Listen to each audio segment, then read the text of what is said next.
Meskipun persneling tidak lebih dari dikuil, itu seperti dunia dalam persneling keanehan ini membuat Qin Yichen takjub tanpa bisa dijelaskan. Di depan roda gigi, ada dua sosok sedang memilah sesuatu. Kedua sosok itu membelakangi Qin Yichen, tetapi yang terakhir masih mengakui bahwa mereka adalah pria dan wanita. Saudari, kapan ayahku akan kembali? Mengapa kamu ingin mendirikan istana surgawi dan mengkanonisasi kaisar surgawi?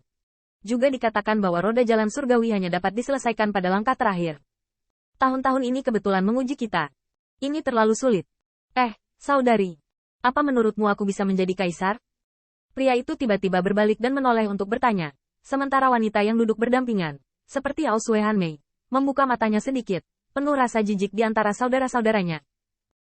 Hanya kamu. Apa yang salah denganku? Apa aku tidak layak untuk kaisar? Kamu.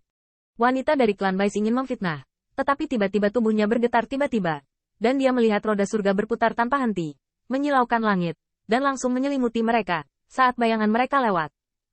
Tetapi setelah itu, wanita itu tidak lagi bercanda, wajahnya serius, dan dia berdiri dengan bangga di puncak gunung yang tertutup salju, dan angin dingin meniupnya, tetapi dia tidak bisa menggerakkan kedinginannya. Hentikan, kami datang. Pada saat itu, seorang pria dan seorang wanita di puncak gunung salju berbalik bersama, dan ketika Qin Yichen menatapnya, dia merasa seolah-olah disambar petir, gemetar tak dapat dijelaskan. Ini. Saya melihat temperamen pria dan wanita itu keluar dari debu, seolah-olah dunia ini berbakat dan cerdas, tetapi yang benar-benar mengejutkan Qin Yichen adalah penampilan sepasang saudara kandung ini. Wanita itu ternyata seperti Bai Linglong yang beberapa tahun lebih tua, sedangkan sang pria ternyata sama persis dengan Bai Guanxing. Bagaimana ini mungkin? Pada saat itu, Qin Yichen dan seluruh kelompok tercengang, terutama Bai Guanxing. Keterkejutan di hatinya melampaui kata-kata untuk dijelaskan. Wah, pemuda di depannya terlihat persis seperti dirinya. Dan mengapa? Wanita di sebelahnya, adik dari saudari perempuan itu, terlihat persis seperti Bai Linglong. Tanda seru. Bai Linglong adalah adiknya. Dan Qin Yichen berdiri dengan bangga di udara. Jadi dia penuh dengan keterkejutan dan kesalahan, dan matanya bergetar. Pemandangan ini benar-benar luar biasa. Intinya adalah dia baru saja mendengar keluhan dari pemuda yang sama dengan Bai Guanxing. Dia berkata, ayah pergi mencari Longzu. Apakah ayahnya Bai Ze? Tanda seru. Dan pemuda yang persis sama dengan Bai Guanxing ini adalah putra Bai Ze. Tiba-tiba, sosok Qin Yichen gemetar dengan keras. Satu hal yang dia pikirkan adalah bahwa mereka baru saja memasuki klan Bais, tetapi mereka menghadapi pengabaian dan permusuhan dari kerumunan Bai Chang. Dan Ke Tiangxuan mengatakan sesuatu. Bai Linglong, nama ini adalah pelanggaran terbesar bagi klan Bais. Mungkinkah wanita di depanku bernama Bai Linglong? Putri Bai Ze. Pada saat ini, Bai Linglong juga berdiri di udara. Mata birunya yang sedingin es bergetar, melihat ke arah diri yang persis sama. Pikiran yang tak terhitung jumlahnya muncul di benaknya. Saya Bai Linglong, saya adalah klan Bais ortodoks, saya. Putri Bai Ze. Apa? Tanda seru. Tanda seru. Ketika Qin Yichen menoleh ke belakang dan ingin melihat Bai Linglong, dia menemukan bahwa Bai Linglong telah menghilang, dan bahkan Bai Guanxing telah menghilang. Tidak. Tepatnya, Bai Linglong dan Bai Guanxing masih ada. Itu adalah pria dan wanita yang berdiri di samping roda surga. Apa? Tanda seru. Tanda seru. Pada saat itu, Bai Guanxing mengalami sakit kepala di punggungnya. Jubahnya meledak, tubuhnya bergetar, dan rambutnya berangsur-angsur berubah menjadi salju, seperti Bais naga. Shofar itu terangkat ke langit, meraung dengan ganas. Pada saat itu, Bai Guanxing tiba-tiba menyadari bahwa dia tidak disebut Bai Guanxing, tapi Bai Qiankun. Bai Ze memiliki seorang putra bernama Qiankun. Bai Ze memiliki seorang putri bernama Linglong. Alam semesta sesuai dengan langit dan bumi, yang berarti bahwa seorang pria melakukan perjalanan antara langit dan bumi dan memahami semua jenis kebijaksanaan. Nama wanita itu Linglong. Linglong adalah harapan akan kecantikan, kebijaksanaan, kebaikan wanita, semua yang baik. Ledakan. Tanda seru. Tanda seru. Bai Guanxing Qin Yichen, yang telah diubah menjadi dewa, tiba-tiba terbanting ke udara saat yang pertama terbang secara horizontal. Mata yang terkejut itu bergetar lagi. Karena mereka memperhatikan ada cetakan telapak tangan hitam di hati Bai Guanxing. Qin Yichen juga telah melihat cetakan telapak tangan itu di hati patriark tua Bai Shouqiong. Pada saat itu, Bai Guanxing mengkhawatirkan tuannya, dan dia membiarkan bapak tua itu menunjukkan hatinya di depan umum. Ini apa?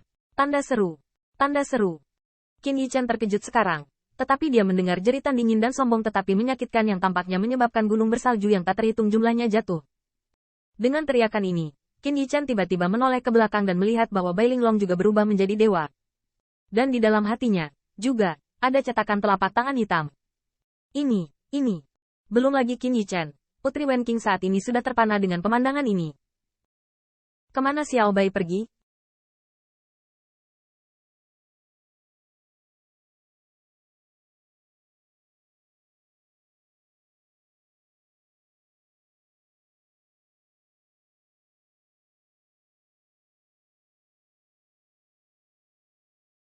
Ini, apa yang terjadi?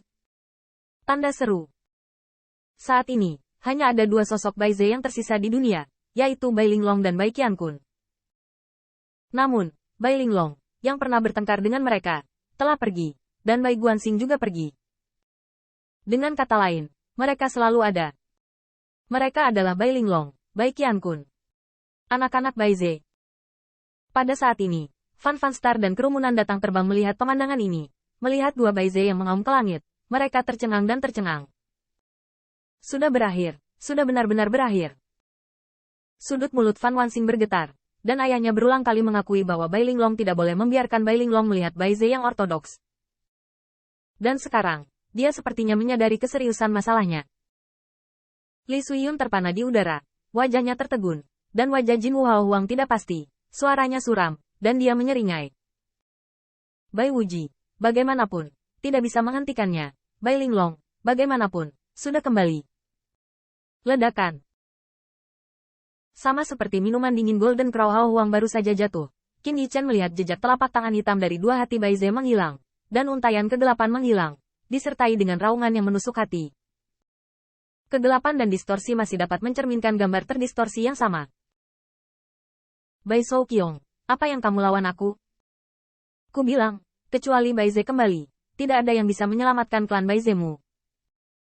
Dalam kegelapan yang terdistorsi, pegunungan besar yang tertutup salju menjadi perak dan hitam. Tetapi Qin Yichan dapat melihat bahwa Bai Shou Qiong sedang menggendong dua bayi Bai Ze di pelukannya. Ini, pertempuran patriark terakhir. Tanda seru.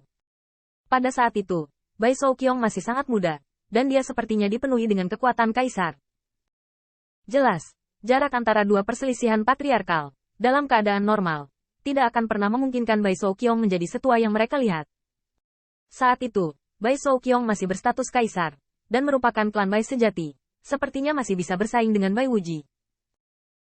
Dalam kegelapan itu, Qin Yichan sepertinya melihat bahwa idola Bai Ze diselimuti kegelapan, sementara Bai Wuji tersenyum dan mengangkat telapak tangannya ke langit, seolah meminjam dua telapak tangan hitam dari atas 9 langit.